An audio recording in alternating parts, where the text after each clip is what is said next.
तो ये जो हमारी डीआई है, ये मेंस लेवल की डीआई है, और ये आपको SBI clerk mains, RRB PO mains और आईबीपीएस और एसबीआई पीओ मेंस में भी एक नंबर में देखने को मिल सकती है।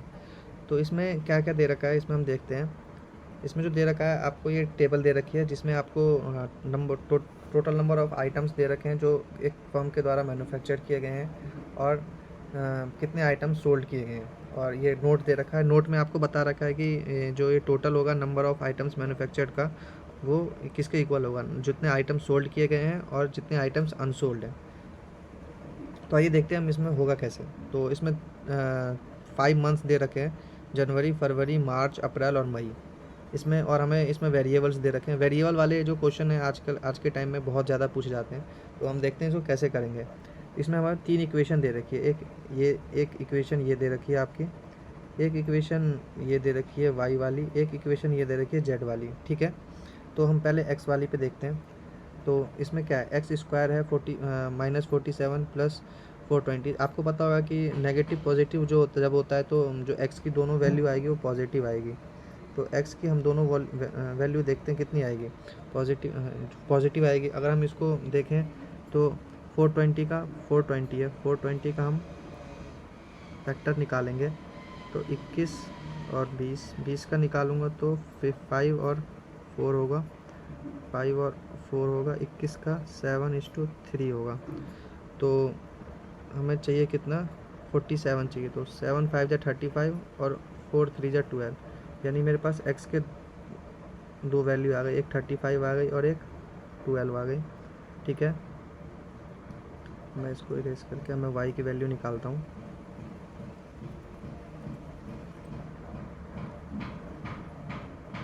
वाई की वैल्यू क्या जाएगी, वाई का स्क्वायर, वाई का क्या दे रखा है equation, y square -49 y plus 510 is equal to 0। तो 510 का हम निकालेंगे, इसकी दो वैल्यू निकल सके, इसकी भी एक 17, एक फैक्टर 10, 17 117 और 3 510।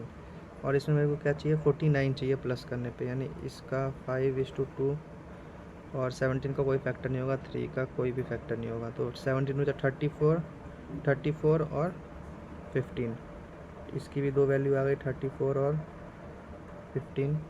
उसके बाद मेरे पास जेड की वैल्यू निकालूंगा मैं, जेड की वैल्यू निकालूंगा तो जेड की भी दो वैल्यू आएगी, जेड की भी दो वैल्यू आएगी। जेड की दो वैल्यू क्या आएगी, इसमें दो नेगेटिव है। तो जब नेगेटिव होता है तो एक क्वाड्रेटिक इक्वेशन की एक वैल्यू पॉजिटिव आती है और एक नेगेटिव आती है। तो मैं देखता हूँ, पहले इसकी वैल्यू निकाल लेता हूँ। 760 है, इसकी एक तो 19 निकलेगा, एक 10 निकलेगा और एक 4 निकलेगा। 19 10 जा 190 और 4 760। और मुझे चाहिए क्या, इसमें माइनस करने पे 18 चाहिए ना, तो इसके भी दो फैक्टर 5:2 हो जाएंगे, दो फैक्टर। तो 19 2 जा 38 और 5 4 जा 20, 38 और 20। हाँ, इसके दो फैक्टर क्या निकल जाएंगे, 38 और 20। नेगेटिव है तो पहला पॉजिटिव दूसरा नेगेटिव, तो ये वैल्यू तो कभी हो ही नहीं सकती इसकी, इसको मैं हटा दूंगा। अब मेरे पास एक्स की दो वैल्यू है, वाई की दो वैल्यू है, जेड की एक वैल्यू है। तो जेड की तो एक ही वैल्यू होगी, लेकिन एक्स वाई और जेड में हमें देखना है कि हम इसमें कौन सी वैल्यू सही होगी। ठीक है, तो मैं इसको मिटाता हूँ।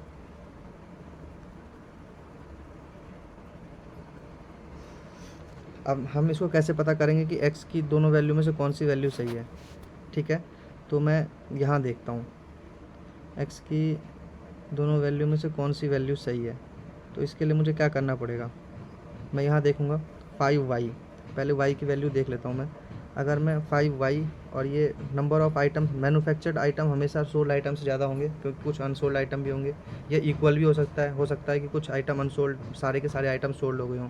ये तो हमारे पास इन्फॉर्मेशन नहीं है, तो हम 5y में देखते हैं। अगर मैं 34 रखूँगा y की वैल्यू, तो मेरे पास 30 पंचे 150, 5 चौके 120, 170। एक में तो मेरे पास 170 आ जाएगी, एक बार तो मेरे पास 170 आ जाएगी। और दूसरी बार में 15 रखूँगा तो 75 आ जाएगी। तो जब मैन्युफैक्चर्ड आइटम ही 75 हैं तो 150 150 आइटम्स कभी सोल्ड हो सकते नहीं हो सकते। तो ये वाली वैल्यू तो नहीं होगी मेरी, ये वाली वैल्यू यानी वाई की 34 हो जाएगी, वाई की वैल्यू 34 हो जाएगी, ये वाली वैल्यू नहीं होगी, इसको मैं काट देता हूँ। और मैं अब एक्स की भी ऐसी वैल्यू चेक करूँगा, एक्स की वैल्यू चेक करूँगा मैं, एक्स की वैल्यू मैं किस में रख के चेक करूँगा, एक्स की वैल्यू में मेरे पास एक्स, हाँ ये इसमें रख के चेक कर सकता हूँ 15x, क्योंकि सिंगल वेरिएबल दिख रहा है ना मुझे अप्रैल वाले में। तो जब total number of items manufactured 250 हैं, अगर मैं x की वैल्यू 35 रखता हूँ, 35 रखूँगा तो 35 टाइम 350, 350 तो कभी हो ही नहीं सकता, क्योंकि जब मैन्युफैक्चर्ड ही 250 है तो आइटम सोल्ड 350 कैसे हो सकते हैं। तो मेरे पास ये मेरे को पता चल गया कि x की भी जो वैल्यू आएगी वो 12 आएगी, ये वाली वैल्यू नहीं होगी। अब मेरे पास एक्स वाई जेड की वैल्यू निकल गई, एक्स की 12 है, वाई की 34 है और जेड की 38 है। तो अब मैं इसको इरेज करके एक्स वाई जेड की वैल्यू लिख लेता हूँ। जो मेरे पास एक्स की वैल्यू है, एक्स की वैल्यू है मेरे पास 12, वाई की वैल्यू है मेरे पास 34 और जेड की वैल्यू है मेरे पास 38। यही वैल्यू आ रही थी ना मेरे पास, हाँ ठीक है। अब हम अपने क्वेश्चंस पे आते हैं, ठीक है। अब मैं अपने क्वेश्चंस पे जाता हूँ। जो मैंने ये क्वेश्चन में, इसमें हम वैल्यू पुट करेंगे और हमारा आंसर निकल जाएगा, ठीक है। ये सब मैन्युफैक्चर्ड आइटम्स और आइटम सोल्ड निकाल सकता हूँ। लेकिन अब मैं इसमें आपको, ये जो मैंने क्वेश्चन फ्रेम किया है इसमें आपके बहुत सारे चैप्टर्स क्लियर होंगे, ठीक है। तो अब हम देखते हैं कि जो हमने जो क्वेश्चन फ्रेम किए हैं इसके ऊपर वो किस तरह से बेस्ड है, ठीक है। तो ये पहला क्वेश्चन है आपका। एक जो फर्स्ट क्वेश्चन है उसमें क्या दे रखा है, एक 3/5 of the work is done by y-9 days में, 1 - y-9 वर्कर्स ने x-6 डेज़ में किया है। तो हाउ मैनी वर्कर्स कंप्लीट करेंगे required to complete the remaining work in next 2 days, 2 days में कितने वर्कर्स कंप्लीट करेंगे, ठीक है। हम देखते हैं y की वैल्यू मेरे पास कितनी थी, y की वैल्यू थी मेरे पास, इसमें क्या था मेरे पास, 3/5 of the work is done by y-9 workers, y-9 workers. तो आपको टाइम एंड वर्क का वो तो पता ही होगा फॉर्मूला। तो y-9 थे यानी 34 - 9, 25 वर्कर्स, 25 वर्कर्स, 25 वर्कर्स, 25 वर्कर्स एक काम को कितने दिनों में, x-6 डेज़ में करते हैं। तो x-6 डेज़, x की वैल्यू 12 थी तो 12 - 6 डेज़ में कितना काम करते हैं, 3 काम करते हैं। तो बचा हुआ काम कितना है, टाइम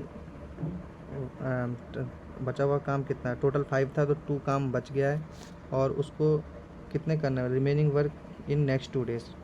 तो टाइम कितना लगेगा, 2 डेज़ का लगेगा, और जो रिक्वायर्ड नंबर ऑफ़ वर्कर्स होंगे वो टी हो जाएंगे, यही होगा ना, ठीक है।